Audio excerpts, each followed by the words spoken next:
فرزند زہرا یہ حالات برے ہیں۔ کاشانہ بصیرت ایک ایسا مکمل یوٹیوب چینل جس پر محروم بصارت کے لیے بالخصوص اور تمام افراد کے لیے بالعموم سینکڑوں کی تعداد میں اسلامی کتب دستیاب ہیں۔ لہذا گزارش ہے کہ آپ اپنی ذمہ داری نبھاتے ہوئے کاشانہ بصیرت کو سبسکرائب کرنے کے ساتھ ساتھ بیل آئیکن کو پریس کیجیے تاکہ آپ علم کے حصول کے ساتھ ساتھ مذہب اہل بیت کی اشاعت میں بھی اہم کردار ادا کرتے رہیں۔ کاشانہ بصیرت۔ فرزند زہرا یہ حالات برے ہیں۔ بسم اللہ الرحمن الرحیم۔ السلام علیکم۔ یہ کتاب آپ کے لیے کاشانہ بصیرت کی یوٹیوب چینل کی جانب سے ریکارڈ کی جا رہی ہے۔ نام کتاب حکمت عبادات، مصنف آیت اللہ جوادی عاملی۔ اب ہم کتاب کا پارٹ نمبر 12 پڑھیں گے۔ 8واں باب دعا کی حکمتیں، صفحہ نمبر 219۔ دعا میں تسلیم اور اخلاص۔ قرآنی آیات اور معصومین کی روایات کی روشنی میں دعا ایک عبادی کام ہے۔ اس لیے بعض لوگ کہتے ہیں خدایا تو نے دعا مانگنے کا حکم دیا ہے اور ہم کو بھی اطاعت کرتے ہیں، چاہے ہماری درخواست قبول کرتے ہوئے ہمیں عطا کر یا نہ کر۔ یہ اللہ کے خاص اولیاء ہیں جو کہتے ہیں کہ حسبی من سوالی علم ہو، ہم تسلیم محض ہیں۔ جب حضرت ابراہیم علیہ السلام کو آگ میں پھینکنے کے لیے منجمک پر رکھا گیا تو جبرائیل، میکائیل اور ہوا کا فرشتہ میں سے ہر ایک نے آپ سے ملاقات کرتے ہوئے آگ بجھانے کی پیشکش کی تو آپ نے فرمایا مجھے اس کی ضرورت ہے لیکن آپ سے نہیں۔ آخر کار جبریل امین نے ان سے کہا تو پھر خدا سے مانگو تو آپ نے فرمایا حسبی من سوالی علم ہو۔ جو لوگ تسلیم محض ہیں وہ باادب ہونے کی حیثیت سے دعا مانگتے اور کہتے ہیں تم نے حکم دیا ہے اور ہم اطاعت کرتے ہیں اور تسلیم محض ہیں، اگر دیا تو بھی راضی ہیں اور نہ دیا تو بھی راضی ہیں اور کوئی شکایت نہیں ہے۔ دعا چونکہ ایک عبادت ہے اس لیے ہم اطاعت کرتے ہیں، تیری رضا پر راضی ہیں۔ ظاہری بات ہے ایسے لوگ دعا کو عبادت ہونے کے ناطے مانگتے ہیں۔ سورہ غافر میں دعا کے بارے میں ارشاد اقدس الہی ہے۔ سورہ غافر آیت نمبر 60 یہاں پر قبولیت کو بھی وعدے کے عنوان سے ذکر فرماتا ہے اور ساتھ دعا مانگنے کا حکم دیتا ہے کہ ہم دعا مانگیں۔ معلوم ہوتا ہے کہ دعا مانگنے کے لیے تشویق دلاتا ہے اور جو لوگ دعا سے منہ چراتے ہیں ان کی مذمت کرتے ہوئے ارشاد فرماتا ہے۔ ایک اور آیت میں ارشاد فرماتا ہے اے پیغمبر امت سے کہہ دیجئے کہ اگر تمہاری دعائیں نہ ہوتی تو پروردگار تمہاری پرواہ کیوں کرتا۔ ہر دعا عبادت اور ہر عبادت دعا ہے، لہٰذا قطع نظر اس کے کہ دعا کا مورد صرف مصلحت کی صورت میں عطا ہوتا ہے تو خود دعا بھی چونکہ ایک عبادت ہے داعی کے لیے ایک فضیلت رکھتی ہے اور بہشت کے درجات میں سے ایک درجہ عطا کرتی ہے۔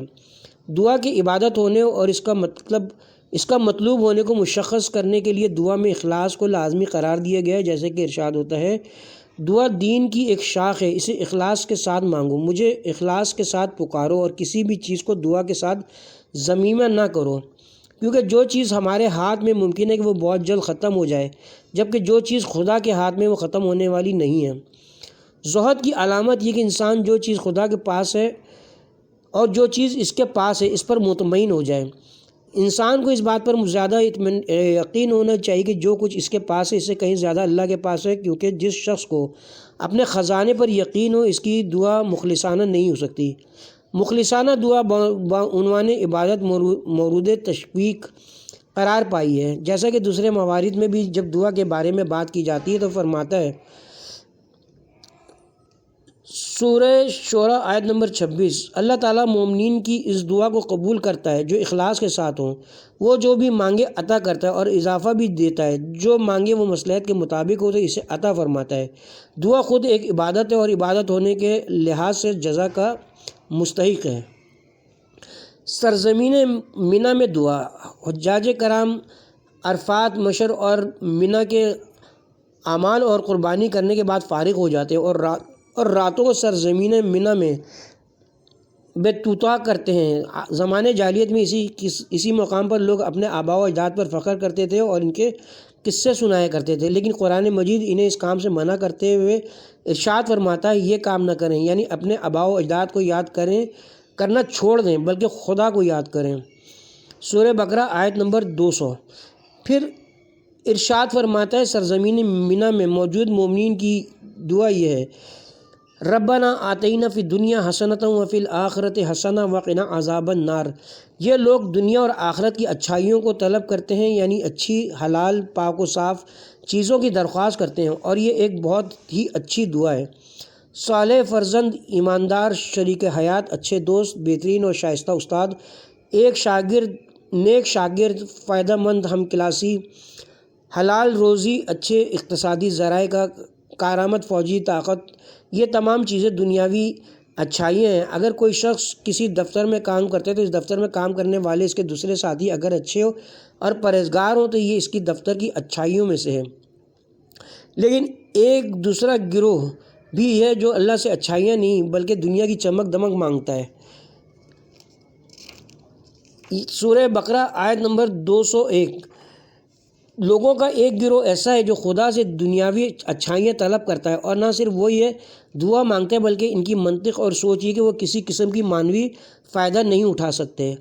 اگر کوئی چیز انسان کے ہاتھ لگ جائے تو اسے یہ نہیں کہنا چاہیے کہ خدایا مجھے فلاں چیز دے دیں، کیونکہ بہت سارے موقعوں پر اللہ تعالیٰ انسان کو وہی کچھ عطا کرتا ہے جسے وہ مانگتا ہے۔ اس لیے بہترین مشورہ اور دعا یہ ہے کہ اللہ تعالیٰ سے اس کا فضل مانگا جائے اور لطف و خیر طلب کرتے ہوئے کہا جائے کہ ہمیں دنیا اور آخرت کی اچھائیاں عطا فرما۔ اولیاء الہی کی بعض دعاؤں کے نمونے۔ ہمیں دعا کے طریقوں کو حضرت ابراہیم علیہ السلام سے سیکھنا چاہیے۔ آپ اللہ تعالیٰ سے عرض کرتے ہیں، پروردگارا، لوگوں کے ایک گروہ کے دلوں کو میری ذریت کی طرف موڑ دے جو انہیں چاہیں اور انہیں مومنین کے درمیان محبوب بنا دے۔ سورہ ابراہیم آیت نمبر 37۔ قرآن مجید نے مومنین کے درمیان محبوب بننے کے طریقے کو بیان فرمایا ہے۔ سورہ مریم آیت نمبر 96۔ جو لوگ عقیدے کے اعتبار سے مومن اور اعمال کے لحاظ سے صالح ہیں، خدا ان کے نصیب میں محبت قرار دیتا ہے اور لوگوں کے دلوں میں ان کی محبت پیدا کرتا ہے۔ اس سے بڑا انعام اور کیا ہو سکتا ہے کہ انسان مومنین کا محبوب بن جائے۔ اگرچہ یہ راستہ سخت اور مشکل ضرور ہے، لیکن اس میں اندھیرا اور ابہام نہیں ہے بلکہ یہ واضح اور روشن ہے۔ صراط مستقیم کا مطلب آسان راستہ نہیں ہے بلکہ اس راستے کو مستقیم کہتے ہیں جس میں استقامت اور ثابت قدمی ہو۔ اگر اس راستے کو طے کر دیا جائے تو یقیناً اس کا انجام سعادت بخش ہے۔ امام جعفر صادق علیہ السلام کا فرمان ہے کہ اگر مومن اپنے دل کے ساتھ خدا کی طرف متوجہ ہو جائے تو خدا بھی اپنا رخ اس کی طرف کرتا ہے اور مومنین کے دلوں میں اس کی محبت پیدا کر دیتا ہے۔ اس سے بہتر اور کیا ہو سکتا ہے کہ انسان خدا کا محبوب بن جائے اور اللہ کے مومن بندے اسے دوست رکھیں۔ دعائے ابو حمزہ صومالی میں آئے کہ خدایا میرے اور تیرے درمیان کوئی فاصلہ نہیں ہے، جب چاہوں تنہائی میں بغیر کسی سفارشی کے تجھ سے راز و نیاز کرتا ہوں۔ میرے اور تیرے درمیان کوئی حجاب نہیں ہے سوائے ایک حجاب کے، اور وہ میں خود ہوں۔ اسی طرح امام موسیٰ کاظم علیہ السلام اپنے ایک فصیح و بلیغ کلام میں فرماتے ہیں، اللہ تعالیٰ بے پردہ چھپا ہوا ہے، اسے کسی چیز نے چھپایا ہوا ہے، اسے کسی چیز نے نہیں چھپایا ہے اگرچہ وہ چھپا ہوا ہے۔ امیر المومنین علیہ السلام فرماتے ہیں، خدا اور اس کی مخلوق کے درمیان کوئی حجاب نہیں ہے، اس لیے کہا گیا ہے کہ عاشق اور معشوق کے درمیان کوئی حائل نہیں ہے۔ اے حافظ، تو خود اپنے لیے پردہ ہے، درمیان سے ہٹ جا۔ خوش قسمت ہے وہ شخص جو اس راستے سے بے حجاب گزرے۔ دعا اور عظمت کا مظاہرہ۔ امیر المومنین امام علی علیہ السلام سے منقول دعائیں آپ کے عظیم روح کی علامت اس لیے کہ انہوں نے خدا کو اچھی طرح سے پہچانا ہے۔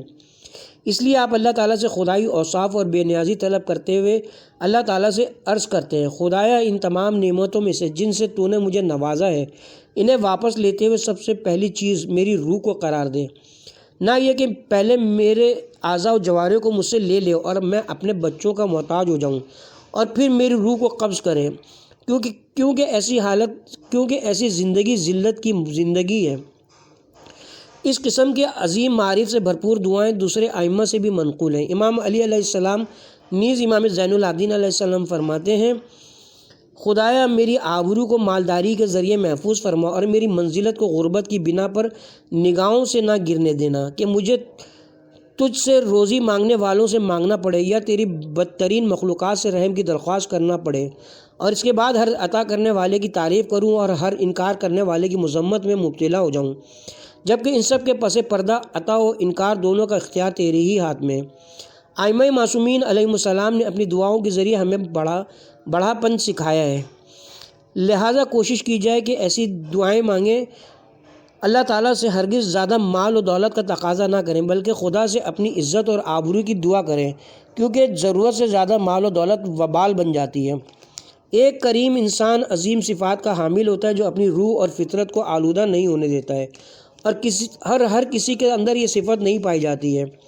پیغمبر اکرم صلی اللہ علیہ وسلم کی عظمت۔ کسی جنگی مہم کے دوران سیلاب یا کسی اور حادثے کی وجہ سے پیغمبر اکرم اپنے اصحاب سے جدا ہوئے، یعنی آپ ایک طرف رہ گئے اور آپ کے اصحاب دوسری طرف۔ اس دوران آپ آرام کی نیت سے ایک پہاڑ کے دامن میں لیٹ گئے۔ اس موقع سے فائدہ اٹھاتے ہوئے مشرکین میں سے ایک شخص آپ کے سرانے پہنچ گیا اور آپ پر تلوار کھینچتے ہوئے کہا، آپ سوئے ہوئے ہیں اور آپ کے اصحاب یہاں سے دور ہیں، اب بتاؤ کہ تجھے مجھ سے کون بچائے گا؟ آپ نے بے خوف ہو کر کہا، میرے سر اور تیری تلوار کے تیز دھار کے درمیان ایک طاقت ہے جسے تم دیکھ نہیں رہے ہو، میرا اللہ مجھے بچائے گا۔ وہ مشرک جو اللہ پر یقین ایمان نہیں رکھتا تھا یہ سن کر ہنسنے لگا اور ہنستے ہوئے تلوار سے آپ پر وار کیا۔ آپ فوراً وہاں سے ہٹ گئے اور اس کی وار خطا ہو گئی اور اس کے ہاتھ سے تلوار گر پڑی۔ آپ فوراً کھڑے ہو گئے اور تلوار اٹھا لی اور فرمایا، اب تم بتاؤ کہ تمہیں مجھ سے کون بچا لے گا؟ مشرک کہنے لگا، تیرا لطف و کرم، کیونکہ آپ بہت بڑے عظیم انسان ہو، آپ نے اسے جانے دیا۔ لطف و کرم کا یہ جذبہ عظیم اور کامل انسانوں کے اندر پایا جاتا ہے۔ مناجات شبانیہ میں مال و دولت اور دیگر لوازمات زندگی کی بات نہیں ہو رہی ہے، یہ چیزیں تو دوسروں کو دی جاتی ہیں۔ تمام کفار و مشرکین کو بھی خدا ہی روزی دیتا ہے، تمام درندوں کو وہی رزق عطا کرتا ہے۔ کون سی ذی روح کو بغیر روزی کے رکھا ہے جو ہم خدا سے اپنے لیے روزی طلب کریں؟ ہاں البتہ روزی بھی مانگنی چاہیے، ہم اپنے آپ کو روزی تک پہنچانے کے لیے خدا کا محتاج سمجھیں، اس میں کوئی قباحت نہیں ہے، لیکن انسان کو اللہ تعالیٰ سے دعا مانگتے وقت اپنی نگاہ بلند رکھنی چاہیے۔ ایک مرتبہ امام زین العابدین علیہ السلام مکہ مکرمہ میں تشریف فرما تھے تو آپ کو اطلاع ملی کہ حکومتی کارندوں نے مدینے میں آپ کے ایک باغ پر قبضہ کیا ہے، اور اطلاع دینے والے نے یہ مشورہ بھی دیا کہ خلیفہ عبد الملک بھی اس وقت مکے میں موجود ہے، آپ اس کے پاس جا کر شکایت کریں اور اس سے اس سلسلے میں مدد طلب کریں۔ امام نے فرمایا، وائے ہو تجھ پر، میں حرم خدا میں بیٹھ کر غیر خدا سے دست سوال بلند دراز کروں، یعنی میں خدا کے گھر میں بیٹھ کر خدا سے دنیاوی چیزیں نہیں مانگتا ہوں، تو عبد الملک کی حیثیت کیا ہے جس سے مدد مانگوں؟ دعا میں بلند نگاہی۔ ہمیں ایسا عمل کرنا چاہیے کہ نمازیوں کے درمیان بہترین نمازی، روزہ داروں میں سے بہترین روزہ دار اور جہاد کے میدان میں بہترین مجاہدین میں ہمارا شمار ہو۔ دینی تعلیمات ہمیں یہ بلند نگاہی سکھاتی ہیں کہ راستہ کھلا ہوا ہے، بلند مقامات تک پہنچنا کسی کے ساتھ مخصوص نہیں ہے۔ دعائے کمیل کے بعد جملوں میں ہم اللہ تعالیٰ سے یہ درخواست کر رہے ہوتے ہیں کہ اللہ تعالیٰ ہمیں عظیم بندوں میں سے قرار دے۔ ہمارا مقصد یہ نہیں ہونا چاہیے کہ جلنے سے بچ جائیں، اس لیے کہ یہ کوئی کمال نہیں ہے، کیونکہ اللہ تعالیٰ قیامت کے دن بہت سارے لوگوں کو نہیں جلائے گا اور انہیں جہنم میں نہیں ڈالے گا، مثلاً بچوں اور دیوانوں کو جہنم میں نہیں ڈالا جائے گا۔ اسی طرح وہ متصوف اور کمزور لوگ جن کی اسلامی تعلیمات تک رسائی نہیں ہوئی ہو، انہیں بھی جہنم میں نہیں ڈالے گا۔ کہا جاتا ہے کہ اللہ تعالیٰ سے ہم یہ دعا مانگیں کہ اللہ ہمیں بہترین اور برجستہ ترین لوگوں میں سے قرار دے اور دوسروں کے لیے نمونہ عمل بنا دے۔ اسی لیے تو شبہ جمعہ اللہ تعالیٰ سے یہ دعا مانگ رہے ہوتے ہیں کہ خدایا مجھے اس مقام تک پہنچا دے کہ مجھ سے اوپر کوئی نہ ہو، البتہ غیر انبیاء کرام اور ائمہ معصومین علیہ السلام کے درمیان، کیونکہ ان کا حساب ہم سے الگ ہے۔ امام حسین علیہ السلام نے رسول اکرم صلی اللہ علیہ وآلہ وسلم سے روایت نقل کرتے ہوئے آپ فرماتے ہیں، اللہ تعالیٰ اونچی نظر اور فکری بلندی کو پسند فرماتا ہے، پست کاموں اور نچلے درجے کی سوچ کو پسند نہیں فرماتا۔ انسان کی کوشش صرف یہی نہیں ہونی چاہیے کہ قیامت کے دن جہنم میں نہ چلا جائے اور جلنے سے بچ جائے، کیونکہ یہ غلاموں کی عبادت ہے۔ اس لیے کہا گیا ہے کہ اپنے اندر بلند نگاہی پیدا کریں اور اللہ تعالیٰ سے امور کی بہتری کی دعا کریں۔ امام حسین علیہ السلام جنہوں نے اپنے جد رسول خدا صلی اللہ علیہ وسلم سے مذکورہ حدیث کو نقل کیا ہے، اپنی سیرت اور علم سے بھی ہمیں یہی سکھایا ہے کہ انسان کس طرح بلند مقامات پر فائز ہو سکتا ہے اور کس طرح ایک امت بہترین امت بن سکتا ہے۔ جب امام عالی مقام سے کہا گیا کہ یمن، حجاز اور عراق سمیت تمام علاقے ناامن ہو چکے ہیں، تو آپ نے فرمایا تم کہتے ہو کہ مشرق وسطیٰ کے علاقے ناامن ہو چکے ہیں۔ اگر پوری دنیا ناامن ہو جائے تو بھی میں یزید بن معاویہ کے ہاتھ بیعت نہیں کروں گا۔ اس بلند ہمتی اور فکر کو امام عالی مقام نے اپنے جد کی اسی حدیث سے سیکھا ہے۔ رسول اکرم صلی اللہ علیہ وسلم نے اپنی اس حدیث مبارکہ کے ذریعے اپنے نواسے کی ایسی تربیت کی ہے۔ امام کی منطق اور سوچ یہ کہ صرف یمن، حجاز اور عراقی نہیں بلکہ کوفہ اور بصرہ سمیت پوری دنیا ناامن ہو جائے اور پوری دنیا بھی میرے مقابلے میں کھڑی ہو جائے تو بھی میں اس قیام سے دستبردار نہیں ہونے والا ہوں۔ اسی کو اعلیٰ اور بیدار روح کہتے ہیں۔ لہٰذا جب کوئی اس مکتب کی شاگردی اختیار کرتا ہے تو پھر وہ یہ نہیں کہتا ہے کہ خلیج نہ امن ہے، آبنائے ہرمز نہ امن ہے، بلکہ یہاں یہ بات کی جاتی ہے کہ میں کیا قربانی دے سکتا ہوں، کیونکہ مکتب امامت میں خوف کو ڈرا کر رکھا گیا ہے۔ یعنی خوف کو یہ حق نہیں ہے کہ وہ اولیاء الہی کے سامنے خود نمائی کرے۔ دعا میں پکارنا۔ معروف فلسفی ابن سینا اپنے ایک لطیف بیان میں فرماتے ہیں، مرحوم خواجہ نصیر الدین طوسی منطق شرح اشارات کے مقدمے میں لکھتے ہیں کہ جملہ دعائیہ کتاب کے الفاظ سے زیادہ روایت سے ملتا ہے۔ ابن سینا کہتے ہیں اللہ کی رحمت کو وسیع کر دو اور لوگوں کو اس وسیع رحمت کے نیچے آنے دو جہاں دعا قبول ہوتی ہے، وہاں بلند نگاہی کے ساتھ دعا مانگیں اور تمام لوگوں کو اپنی دعاؤں میں شامل کیجیے۔ عرفات کے دن عصر کے وقت لوگوں نے دیکھا کہ ایک شخص پہاڑی سے نیچے اترا جس کی ایک آنکھ خراب ہو چکی تھی اور دوسری صحیح تھی، لیکن وہ بھی شدت گریے کی وجہ سے دھنس گئی تھی اور اتنی سرخ ہو گئی تھی کہ گویا خون کا کٹورا دکھائی دے رہی تھی۔ اس شخص کے بعض دوستوں نے اس سے کہا اس قدر گریہ وزاری کیوں کر رہے ہو؟ کہنے لگا میں یہ ساری گریہ وزاری اور دعا و مناجات اپنی ذات کے لیے نہیں بلکہ اپنے یار دوستوں اور مومنین کے لیے کر رہا ہوں۔ ائمہ معصومین نے ایسے بلند نگاہ اور اونچی سوچ رکھنے والے اصحاب کی تربیت کی تھی۔ جو دین یہ کہتا ہو کہ سحر کے وقت اپنی نماز تہجد میں زیادہ سے زیادہ کم از کم 40 یا اس سے زیادہ لوگوں کے لیے دعا مانگو، وہی دین یہ بھی کہتا ہے کہ دن کے وقت بھی 40 مومنین کے کام آنے کی فکر کرو۔ اس لیے جب آدھی رات کو اٹھ کر لوگوں کے حق میں دعا کا حکم دیا گیا تو وہاں دن میں ان کے امور پر توجہ دینے کا بھی حکم دیا گیا ہے۔ یہ حکم انسان کی عظمت کا پتہ بتاتے دوسرے بھی انسان کے دسترخوان کے مہمان بن جائیں گے۔ حضرت امام زین العابدین علیہ السلام دعائے ابو حمزہ صومالی میں فرماتے ہیں، بار الہ ہمارے بڑوں چھوٹوں، عورتوں مردوں، شہریوں دیہاتیوں، قریبی اور دور کے لوگوں اور سب کی مغفرت فرما۔ آپ کبھی عمومی اور کبھی ایک ایک کر کے تمام لوگوں اور مومنین کا نام لے لیتے تھے، کہیں ایسا نہ ہو کہ لوگ دعا مانگتے وقت صرف اور صرف اپنی ذات اور اپنے عزیز و اقارب کی فکر میں رہیں۔ اس لیے امام سمجھا رہے ہیں کہ دعا سب کے لیے مانگنی چاہیے۔ ایک شخص حضور اکرم صلی اللہ علیہ وسلم کی موجودگی میں یہ دعا مانگ رہا تھا کہ بار الہ پیغمبر اکرم صلی اللہ علیہ وسلم کی مغفرت فرما اور میری مغفرت فرما، یعنی اس کی دعا میں حسر تھا۔ حضور اکرم نے فرمایا تم اللہ کی رحمت کے گرد دائرہ کیوں بنا رہے ہو؟ صرف میں اور تم ہی کیوں؟ تمام مومنین کے لیے دعا مانگو۔ جب بھی دعا مانگو تو عمومی دعا مانگو، اس کی قبولیت یقینی ہوتی۔ امام علی رضا علیہ السلام سے منقول ہے، یہ دعا کتنی کریمانہ ہے، بار الہ دنیا کے مشرق و مغرب میں جتنے بھی اہل ایمان ہیں ان سب کی مغفرت فرما۔ ابن سینا کا وہ لطیف جملہ اسی حدیث سے مطابقت رکھتا ہے۔ مقبول دعائیں۔ امام جعفر صادق علیہ السلام فرماتے ہیں، اپنے دلوں کا بغور جائزہ لو اور دیکھو کہ کیا وہ پاک و صاف ہے یا اس میں غیر خدا کی چاہت بھی پائی جاتی ہے۔ اگر اس میں غیر خدا کے سوا کچھ نہ ہو تو ایسے دل سے جو بھی دعا مانگو خدا دے دیتا ہے، کیونکہ محیط کی دعا قبول ہوتی ہے اور محیط وہ ہے جس کے دل میں حق کی محبت کے سوا کچھ نہیں پایا جائے۔ آسمان کے دروازے کفار و منافقین کے لیے نہیں کھلتے۔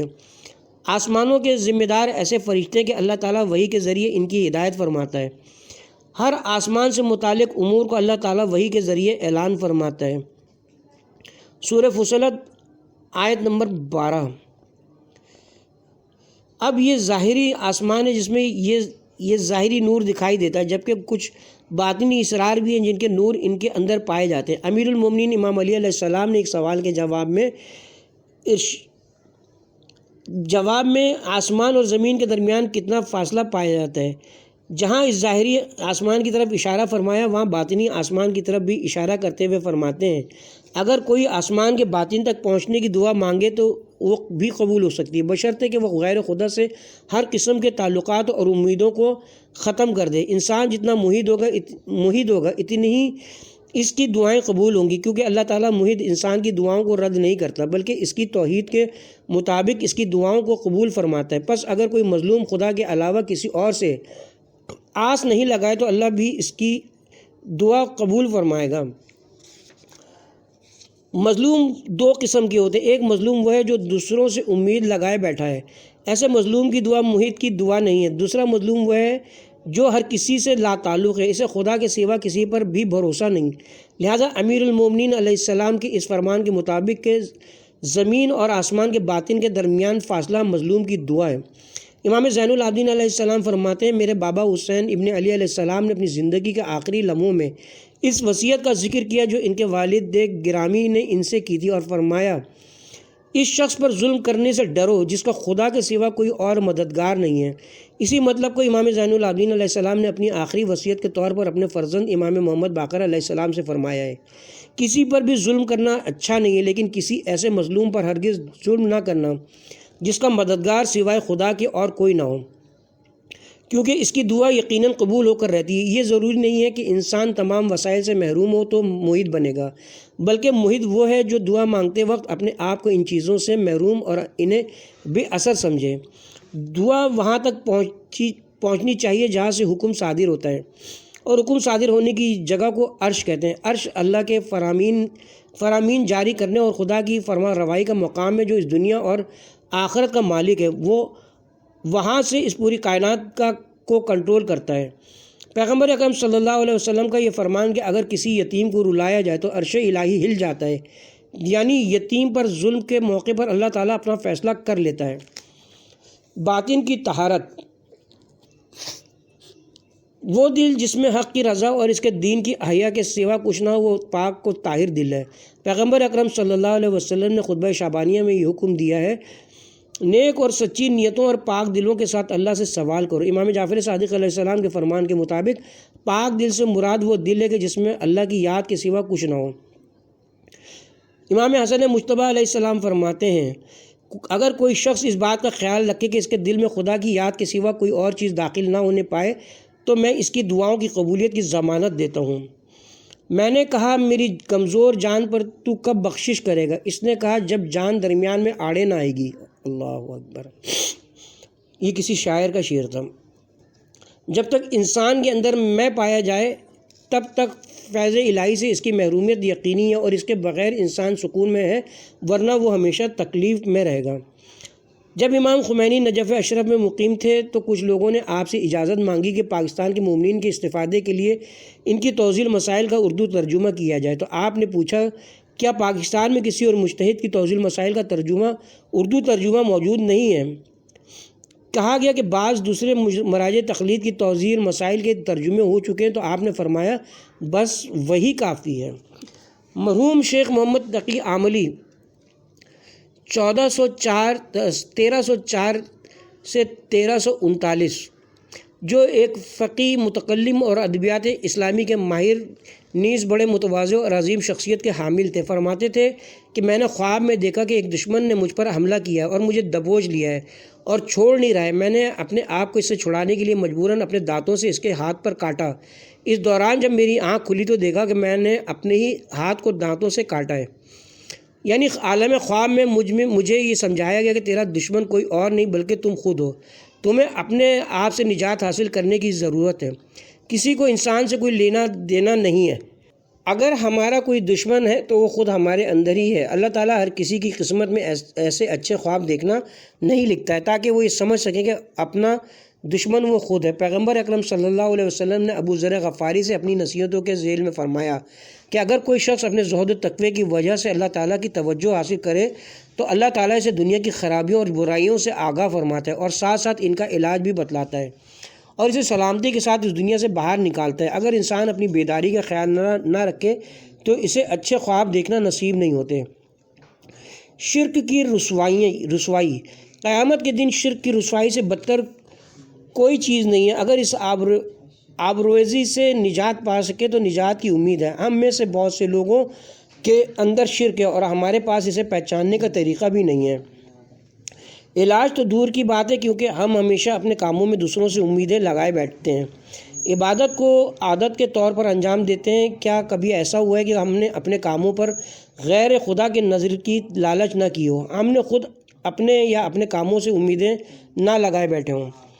سورہ یوسف کے آخر میں یوں ارشاد ہوتا ہے، سورہ یوسف آیت نمبر 106، اور ان کی اکثریت خدا پر ایمان بھی لاتی ہے تو شرک کے ساتھ۔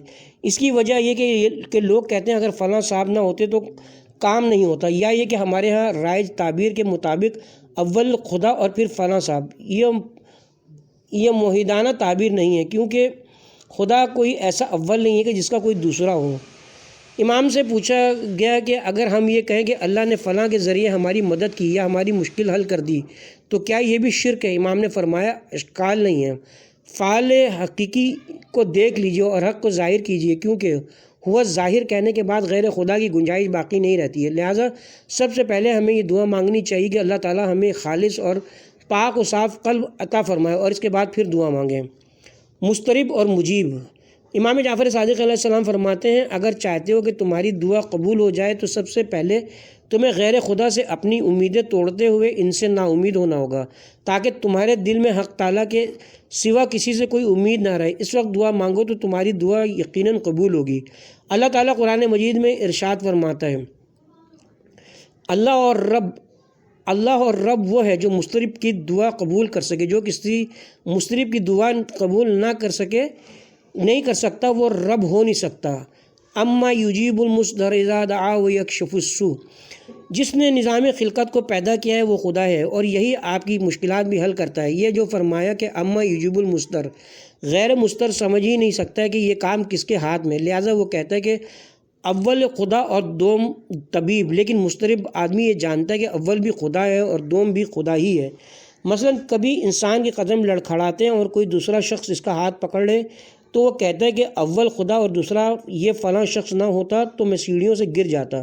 لیکن جو شخص مضطرب ہے وہ جانتا ہے کہ ایسا نہیں ہے، وہ کہتا ہے کہ خدایا تو نے مجھے کتنی لغزشوں سے بچایا ہے، جس ہاتھ نے آگے بڑھ کر مجھے تھام لیا وہ تیرا ہی ہاتھ تھا، تو نے ہی اسے حکم دیا تھا۔ ایسا نہیں کہ خدا صرف مضطر کی دعا قبول کرتا ہے اور غیر مضطرب کی دعا قبول نہیں کرتا۔ فرق یہ کہ مضطرب یہ جانتا ہے کہ مجیب کون ہے، جبکہ غیر مضطرب یا تو اس بات کو سمجھتا ہی نہیں ہے، یا اگر سمجھتا بھی ہے تو وہ شرک آلود ہوتا ہے، لہذا کہتا ہے کہ اول خدا اور دوم خدا، فلاں کے ماں باپ کی مغفرت فرمائے۔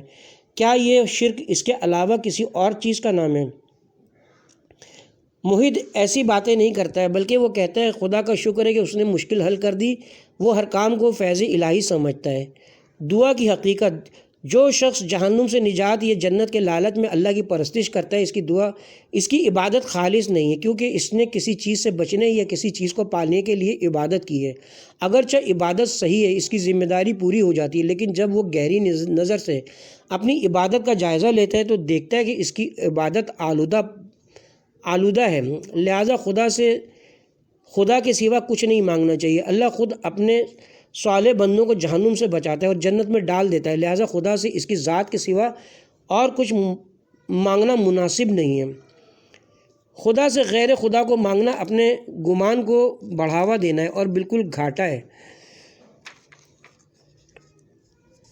مولانا روم۔ دعا کی حقیقت اس لیے کہ اللہ تعالیٰ انسان کو قبول کرتے ہوئے اس کی طرف رخ کرے اور انسان اللہ کی زیارت کر سکے، لہذا مناجات شعبانیہ کی بہترین تعبیرات میں سے کہ یعنی میری مناجات اس لیے کہ تم میری طرف رخ کرو، ورنہ کرو نہ اس لیے کہ تم مجھے کچھ دو گے۔ دعا کی حکمت وہی دعا کی روح ہے کہ اپنے داعی کو موعود کے مشہد اور منظر میں قرار دے اور ذات باری تعالیٰ کو اپنا شاہد قرار دے، ایسا شاہد جو مشہود کے ساتھ ایک اور طرح کا رابطہ برقرار رکھتا ہے۔ شاہد اور مشہود۔ تمام عبادات میں جو چیز مشترک ہے وہ یہ ہے کہ انسان جب عبادت کے اسرار کو جاننے لگتا ہے تو وہ اپنے معبود کا مشاہدہ کرتا ہے۔ معبود کی پرستش کا باطن معبود کا مشاہدہ کرنا ہے۔ انسان کو یہ جاننے کے لیے کہ عبادت کے لحاظ سے وہ صرف احکام اور آداب کا خیال رکھتا ہے، یا یہ کہ احکام اور عبادت سے ہٹ کر عبادت کی حکمت کو بھی جان گیا ہے؟ اسے یہ دیکھنا چاہیے کہ وہ معبود کا مشاہدہ کرتا ہے یا نہیں۔ معبود کے مشاہدے کے بھی کئی درجات ہیں۔ ابتدائی درجے کا انسان جائزہ لے سکتا ہے، جبکہ معبود کے مشاہدے کے بلند درجات کچھ اس طرح سے ہیں کہ جب انسان وہاں تک پہنچتا ہے تو پھر اس کے اختیار میں کوئی حساب کتاب نہیں رہتا۔ معبود کے مشاہدے کے ابتدائی درجات یہ ہیں: انسان غور و فکر کر کے دیکھے کہ اس کے دل اور روح میں کوئی غیر خدا ہے یا نہیں، وہ کس چیز کا خواہش مند ہے۔ اگر اس نے اپنی ذاتی خواہشات اور اپنے جزئی تعلقات سے دل لگا بیٹھا ہے تو معلوم ہوتا ہے کہ اس کے دل میں صرف خدا ہی نہیں ہے اور اس نے عبادت کی حکمت کو سمجھا بھی نہیں ہے، کیونکہ اگر وہ عبادت کی حکمت تک پہنچتے ہوئے اپنے معبود کا مشاہدہ کر چکا ہوتا تو اس کی ضمیر میں معبود کے سوا کوئی اور چیز موجود نہ ہوتی۔ معبود کے مشاہدے کا بلند ترین درجہ وہ ہے جسے امیر المومنین علیہ السلام نے بیان فرمایا ہے: میں وہ نہیں ہوں جو کسی ایسے خدا کی عبادت کرے جسے اپنے دل کی آنکھ سے دیکھا نہ ہو۔ اس قسم کی بندگی اور معرفت اللہ کی خاص اولیاء کے ساتھ مخصوص ہے۔ سچی بات یہ کہ عابد کیا چاہتا ہے؟ کیا وہ اس لیے عبادت کرتا ہے کہ اسے آسائشیں فراہم کی جائیں؟ وہ عبادت کے ذریعے جنت جانا چاہتا ہے اور اللہ کی نعمتوں سے لطف اندوز ہونا چاہتا ہے، یا یہ کہ وہ اللہ کو پسند کرتا ہے اور اس کی رضا کے لیے عبادت کرتا ہے؟ اس کے ساتھ ہی یہاں پہ 8واں باب دعا کی حکمتیں اپنے اختتام کو پہنچا، اور اب ہم کتاب کا پارٹ نمبر 12 بھی یہاں پہ اختتام کرتے ہیں۔